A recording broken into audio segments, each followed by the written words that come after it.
Штипските училишта се должни и ладни. Ова на прес денес го кажаа социјалдемократите, споменувајќи вкупен долг од околу 700.000 евра на образовните институции. Проблемот со долговите на училиштата е сериозен.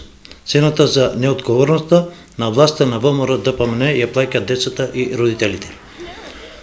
Како што и предупредивме, учениците од Основното општинско училиште Тоша Арсов и од Средното општинско училиште Коле Нектенин, за жал зимската сезона ја дочека без доволно нафта за грејање.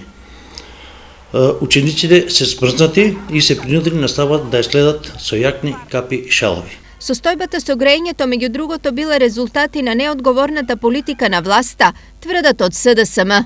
Цената за расцикличката политика на Никола Груевски ја плаќаат и граѓаните на Штип и не може да се толерира ситуација во која што ќе се потрошат 630 милиони евра за споменици, а децата да немаат грејење во училиштата. Се работи за здравјето на младите, за едината на државата.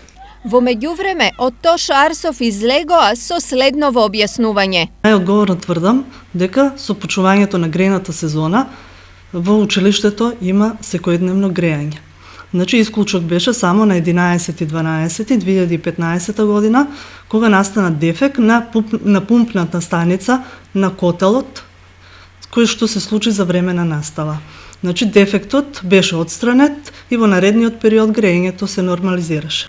Од Коле Нектенин пак се категорични дека проблем со грејењето кај нив немало уште од времето кога Јане Миланов бил директор на училиштето.